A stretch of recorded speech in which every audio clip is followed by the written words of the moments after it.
Hi Amanda, I'm doing a response on your video, and I really agreed with all the points you made, especially the points on how he should have been hired as a police officer, because that it's crazy that he wasn't hired because his IQ was too high. Because what do you mean it was too high? If that's the case, a lot of our like smaller jobs, like fast food restaurants, waiters, retail associates, mailmans, people like the garbage trucks, wouldn't there a lot of people's IQ would have been too high to take on those jobs. And we wouldn't have anybody in those if that was the case. If that was if that was the case, those jobs would be those jobs would be consistently left open, and people would be consistently trying to get in those jobs but be shut be have the door closed basically in front of their face. And I really agreed with what you said about learned helplessness, and I really liked your personal experience. And I don't, I do believe like learned helplessness is a real thing, and it's a thing that I think everyone goes through. Everyone goes through in their life, especially when you're a kid, when you learn that if I don't do this, then if I just refuse to do this, then she'll do it for me, especially especially in kids, especially sorry especially in kids. That is like a lot what they do, especially if like you're the youngest, especially, and you kind of believe the oldest kids by like, hey, like someone asks you to do something, you don't do it, and like by effect the oldest has to do it because apparently you can't do it, even though the kid knows that they absolutely can do it and they don't want to do it, and or they're not good at it. Especially it kind of happens in rivalries too, where siblings kind of fight against each other and like they kind of do their own thing. If like you have like the smart sibling and then like the other sibling like kind of competes with them, but they realize they're not as smart as that sibling, and they'll kind of like never measure up to that. So then they're just like, I'm not that smart, I'm not smart, I'm just not gonna try, I'm gonna let them do smart person things and I'll do something else like some kind of sport or something else to counterbalance that. And it might work the other way around too, where the other person sees like their sibling being really good at sports and they're not good at sports at all, and they're like, okay, I'm not really good at any kind of sports, I'm not going to try to do any sports because that's their thing, that's what they're good at, and I shouldn't be able to try and do that at all. Which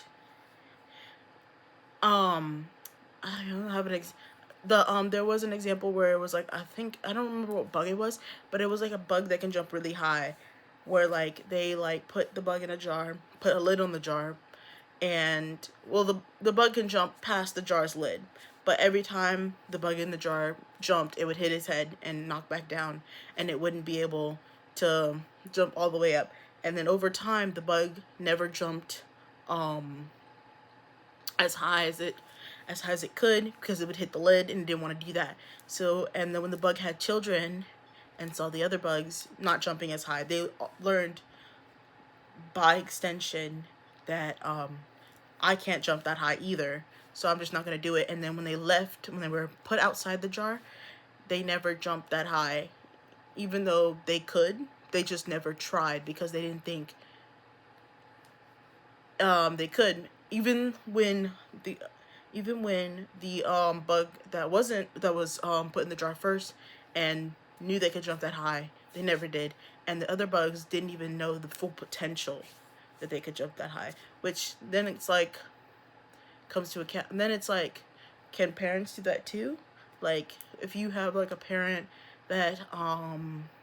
this is not like for every parent, but like you have a parent that like grows up, has you, doesn't go to college, doesn't really go to school, doesn't is and it tell and then they're like, and y'all are in like a financial situation where y'all can't afford college, and then by extension your kid just like, I can't go to college, I'm not smart enough for college, college is not something that I would be good at. And I believe it kind of happens a lot in black communities, where they kind of just don't go as far as they could potentially, because my parents didn't do it, and by default I can't do it. And we kind of like, in different races, it's also in different races, kind of put ourselves in this bubble where we're like, I can't do this, this is not something that my culture does, or something that I'm supposed to do. Like, I've experienced a lot of times where people say that you're kind of, I'm like Oreo, where I'm like black on the outside, white on the inside, because of how I speak, because I don't have the dialect that is in my neighborhood or is mostly affiliated with my community. And it kind of puts you, and then they kind of push you aside, and they're like, you're not like us, you're not one of us, you're not really a black person, you're just you're a black person pretending to be white. And then they kind of like put me down and make me feel like I'm kind of like, oh, I can't really amount to anything past that, because this is what I'm told, this is what I grew up in, this is where I started, this is where I'm going to be on for the rest of my life. And it kind of does put you in, like, it kind of puts you down a lot of the times. And I found out